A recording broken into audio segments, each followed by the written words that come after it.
महायुतीच्या राजकारणात सध्या एका भेटीची बरीच चर्चा रंगली आहे। ही भेट झाली नाही अशी माहिती समोर आली आहे आणि त्या भेटीभोवती राजकीय चर्चांना उधाण आलंय। केंद्रीय गृहमंत्री अमित शहा 2 दिवसांच्या मुंबई दौऱ्यावर होते, मात्र राष्ट्रवादीच्या अध्यक्ष आणि उपमुख्यमंत्री सुनेत्रा पवार यांची शहांशी भेट झाली नसल्याची माहिती पुढे आली आहे। सुनेत्रा पवार यांनी प्रशांत किशोर यांच्याशी तब्बल 6 तास चर्चा केल्याचं कळतंय। याच प्रशांत किशोरांमुळे भाजप आणि राष्ट्रवादीत नाराजी निर्माण झाली आहे का? शहांनी सुनेत्रा पवारांची भेट टाळली का? की सुनेत्रा पवारांचा पुणे दौरा आधीपासूनच नियोजित होता? अशा चर्चा आता राजकीय वर्तुळात रंगू लागल्या आहेत। या सगळ्यावरून राजकीय आरोप प्रत्यारोपही सुरू झाले आहेत। प्रशांत किशोरांचा मुद्दा, अमित शहांची कथित नाराजी आणि महायुतीतील मित्रपक्षांमधलं वाढतं अंतर, नेमकं राजकीय वर्तुळात काय घडतंय जाणून घेऊयात या रिपोर्टमधून।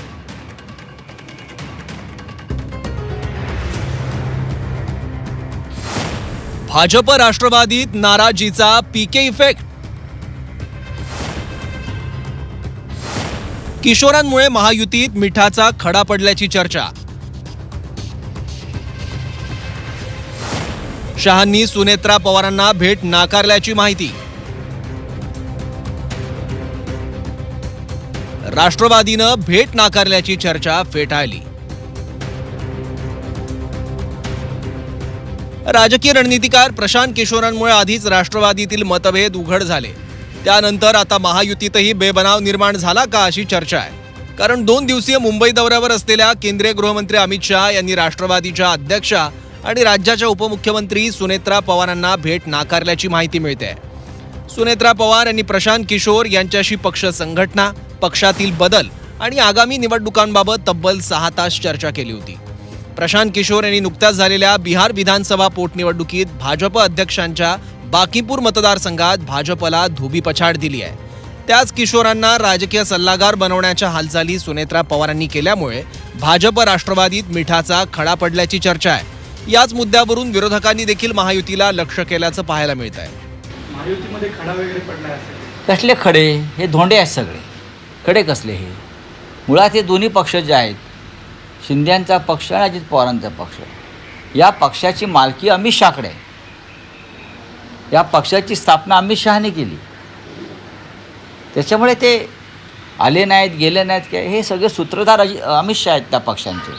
सुनेत्रा काकीच भेटल्या नसतील, कोणाला काय माहिती। शेवटी काय होतंय, कसं होतंय हे आपल्याला सांगता येणार नाही।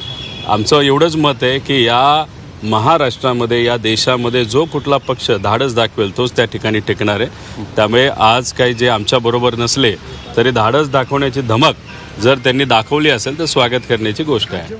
अमित शहांनी भेट नाकारल्यानं सुनेत्रा पवार पुण्याला गेल्याची माहिती सूत्रांनी दिली आहे। त्यामुळे शहांच्या मुंबई दौऱ्यात सुनेत्रा पवार कुठेच दिसल्या नाही। परिणामी प्रशांत किशोरांच्या जवळीकीमुळे अमित शहा नाराज आहेत का अशी चर्चा सुरू झाली आहे।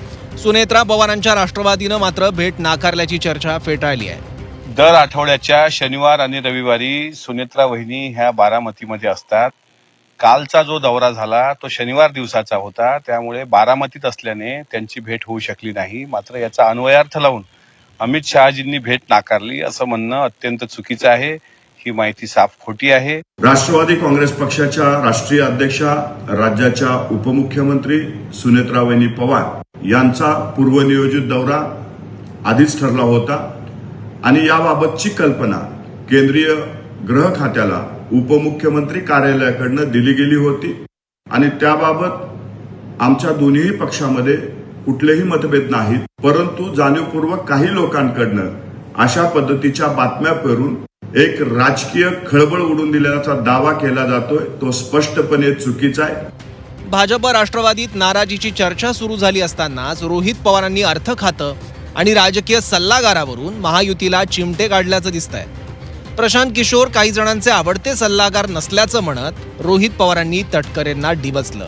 अर्थ खातं हे अजित पवारांच्या राष्ट्रवादीला मिळेल असं वाटत नाही, पण अर्थ खात्यावर अजित पवारांच्या राष्ट्रवादीचाच अधिकार असल्याचं रोहित पवार म्हणाले।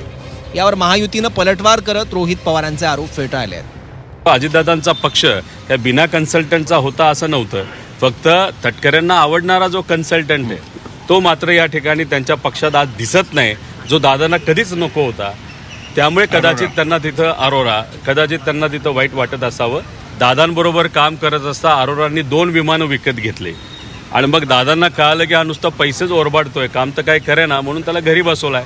आता प्रशांत किशोरला घेतलंय का नाही घेतलं हे मला जास्त माहिती असण्यापेक्षा अजितदादांच्या पक्षाचे जे आज प्रमुख आहेत सुनेत्रा काकी त्यांना जास्त माहिती असावं. अमित शाह साहेब मुंबईत आले होते आणि त्यांनी भेट सुनेत्रा काकींना नाकारली. त्यामुळे एवढं महत्त्वाचं खातं मिळेल असं वाटत तरी नाही. खरं तर हक्क हा अजितदादांच्या पक्षाचा आहे. अजितदादा नसताना मात्र कुठं ना कुठंतरी हळूहळू त्या पक्षाची ताकद कमी करण्याचा भाजपने प्रयत्न केला आहे. हे आम्ही अनेक वेळा त्या ठिकाणी बोलून दाखवलेलं आहे. त्यामुळे ते जर डिपार्टमेंट हातात आलं तर मग बऱ्याच महत्त्वाच्या नाड्या हातामध्ये येतात आणि ते भाजपला नको असावं, एकनाथ शिंदेंना पण नको असावं, म्हणून त्यांना मिळेल असं मला तरी वाटत नाही. त्याला भांडावं लागेल, त्याला ताकद दाखवावी लागेल. काही प्रमाणात ती चुणूक नाहीतर ती ताकद अप्रत्यक्षपणे काल परवा दाखवलेली दिसते. तर किती दिवस ते दाखवू शकतील आणि स्वतःचं हक्काचं खातं आपल्याकडे परत घेतील हे आपल्याला मात्र येत्या काळामध्ये बघावं लागेल. अमित शाह रोहित पवारांना विचारून भेटी देत असतील किंवा त्यांचं बोलणं झालं असेल की भेट नाकारले म्हणून, तुम्हाला मला ते माहीत नाही आहे. आता त्या ठिकाणी अर्थमंत्री पद काय करावं काय नाही करावं हा सरकारचा विषय आहे. परंतु मला वाटतं भविष्यवेत्ते रोहित पवार हल्ली व्हायला लागलेले आहेत. जी गोष्ट माहीत नाही तर अंदाजे आपलं काहीतरी ठोकायचं, मीडियात चर्चेत राहायचं, याच्या पलीकडं काय नाही आहे. उपमुख्यमंत्र्यांना आपल्या अमितभाईंना भेट घ्यायची असेल तर देतील भेट ते. परंतु प्रत्येक गोष्टीचा अंदाज लावायचं, राजकीय काही ट्विस्ट करता येते का, हाच रोहित पवारांचा उद्योगधंदा झालेला आहे. भाजपच्या बालेकिल्ल्यावर कब्जा मिळवणाऱ्या प्रशांत किशोरांवर भाजपची नाराजी साहजिक आहे. पण किशोरांमुळे मित्रपक्षांना दूर करणं वादाचं कारण ठरू शकतं. त्यामुळे खरंच अमित शहांनी सुनेत्रा पवारांना भेट नाकारण्याचे काय पडसाद उमटतात याविषयीच सध्या राज्यात चर्चा सुरू झाली आहे. ब्युरो रिपोर्ट, झी 24 तास.